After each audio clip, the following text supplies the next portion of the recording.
Hello and welcome to the video. This video is looking at a plane that isn't new, but it's new to me, and it's something that I'm interested in looking at more over the coming months. Now this is the X520 VTOL plane, and I've got this one from Motion RC. I'll put a link in the description. Now as you can see, this plane is a little bit unusual in not only can it do the standard plane or flying wing style flying that you'd expect from a model like this, it also has a vertical takeoff and landing as well. Now this is about £105, comes with the radio as well, made of EPP, has a 6-axis gyroscope inside, and you can flick between 3 modes on the radio, kind of the VTOL hover mode where it acts like a little bicopter and you can still fly that around. You've also got the 6-axis stabilization mode where it flicks its nose over and flies around as like a normal plane but with a stabilizer in, or you can have a 3-axis mode, which is where you can just fly it and loop and roll it and do all the aerobatics that you want. But the fact it's got the stabilizer in it does allow it to have those 2 special tricks. First of all, the vertical takeoff and landing, but also the 6-axis stabilized flight as well. So while I'm unboxing this, let me talk a little bit about why I've been interested in getting this, because this is by no means a new model on the market. You may have seen it reviewed in other places as well. There's actually 2 versions available for this. This is the non-FPV version. There is also one that's a little bit more expensive, as you saw, that is on the Motion RC website, that does include FPV. Now the FPV sadly is kind of a Wi-Fi FPV rather than traditional 5.8 gig, and I'm not a massive fan of Wi-Fi FPV, to be honest. If we're going to do things like that, then let's do it properly. So I've got this version instead to see how it does the VTOL pieces, because VTOL is something that I'm really interested in having a look at, because flying wings and planes are relatively easy to launch in a small space by using a good hand launch, launching it into the sky. I've got loads of videos where I show me launching things into the air in relatively short spaces. It's actually the landings that need a little bit more space, where you're coming into land, and again I'll show you the Maiden Flight footage at the end on how it all works. Now there's a little battery at the bottom here. It's a little 2S battery with a GST connector. Inside the box is also a charger and a mains plug as well. The canopy unfortunately isn't removable. I was hoping it kind of would be, then I could have maybe cut a different canopy out of some spare foam and mounted an FPV camera in it, but the model seems nicely put together straight out the box. There's a very small amount of building that you have to do. Here are the pieces that go on the ends of the wings with 2 little clips. You get 2 spare props. You get in this little screwdriver and also the little screw you need for the landing gear. Other nice touch, you get 2 landing gear at the front. There's only the one long thing that goes under the nose here. They just push it into the slot and hold it with the screw that comes as part of the kit, the right way round, and then that with the rear stabilizers, which also have 2 little wheels in, allow you to take off in more of a conventional takeoff mode. And the cool thing is it does take off in a very short space. There's a vertical stabilizer that just snaps home.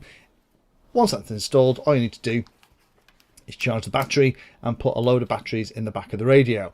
Now it comes with a radio that takes 6 AA batteries, so make sure that you have shares in Duracell or Everready before you invest in something like this.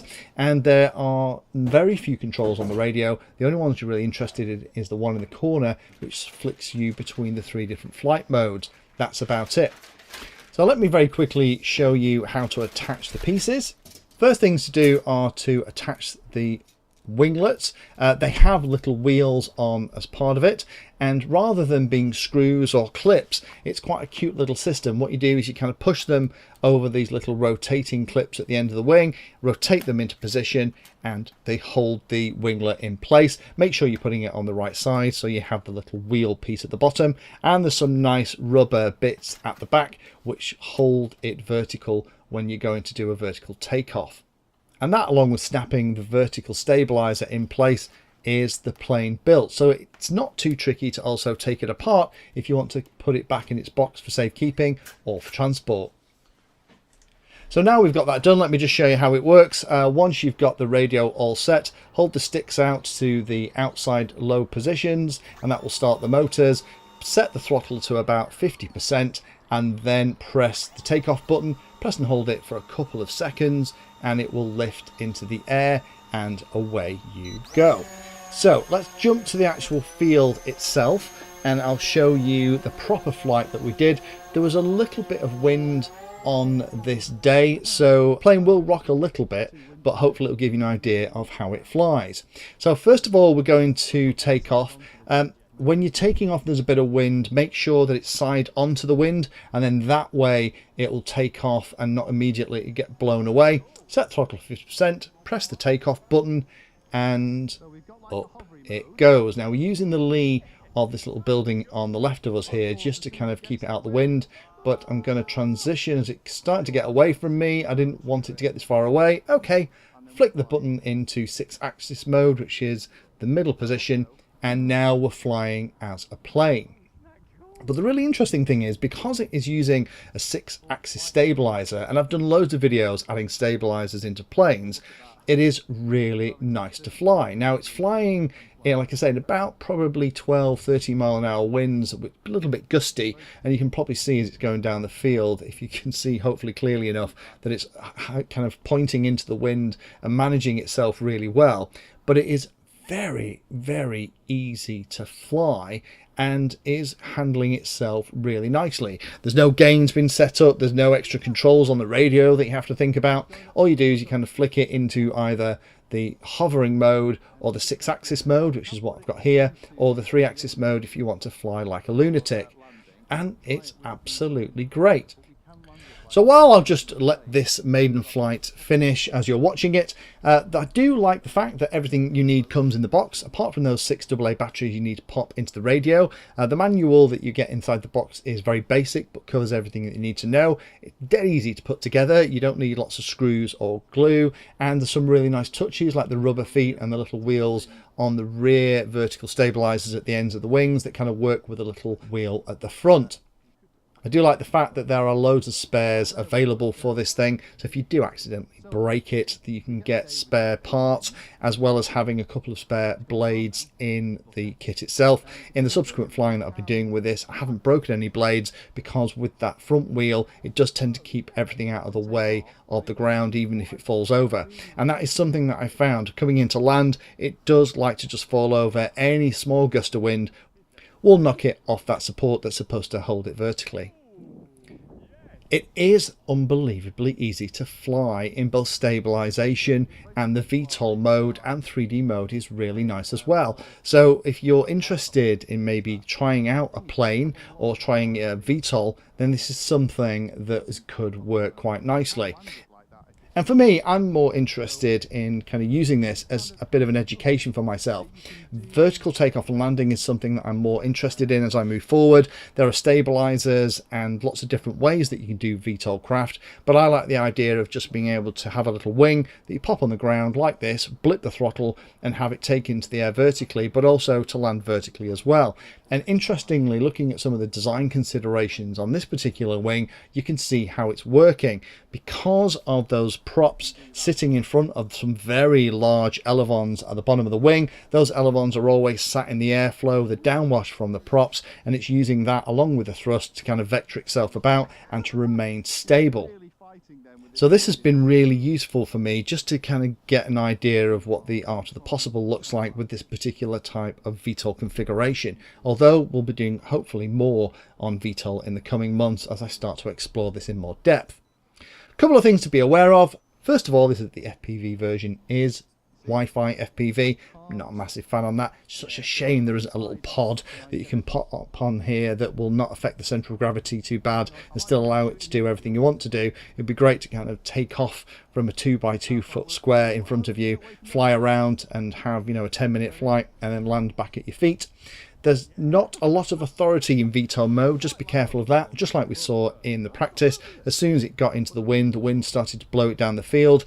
There's not a massive amount of authority, so I was struggling to fly it back to me in VTOL mode, which kind of meant I was committed to either dropping it on the ground and dropping the throttle, or popping it into the 6-axis mode and flying it around as a plane. And the last thing I'll mention is the radio that comes with it is very plasticky but seems to work okay. It's obviously designed for another kind of model. It has like a Ladybird quadcopter on the actual screen itself. And it would have been nice to also have the option to maybe add your own receiver in here with some kind of setup instructions, so you could have bound it to whatever radio you want. So rather than have to carry around another radio with this. But I guess if you're trying this out for the first time and you're new to the hobby, it does mean that you have all the things you need in the box as it arrives in the post. So this is one of those very fun things to have a play with, and flies very, very well indeed, and makes you feel like a much better pilot than you actually are with the way that the stabilizer is set up. This is something that's going to remain in the stable for the foreseeable future and will be a constant companion as I start to look at other VTOL options with other airframes. Thanks for watching the video and watching right to the very end. You can find me in all the usual places on social media, and if you like the video and like what I'm doing here, then hit the subscribe button and hit the bell notification icon too. If you really like what I'm doing, you can go the extra mile and become one of my Patreons for access to me directly for support, and also giveaways and regular updates too. If you're looking for particular content, then check out the playlist. I organise all of my videos into playlists, so if you're looking for a particular topic, you can find everything here. If it's called Introduction To, it's designed to start very simply and build on that simple introduction to teach you all about it. If it's called For Beginners, then that is really aimed at people who are brand new to that part of the hobby. You can also search on YouTube for anything that you're interested in using the search function at the top. So iNav Painless 360 will find all of my videos and even the playlist around iNav. So thanks again for watching, and happy flying.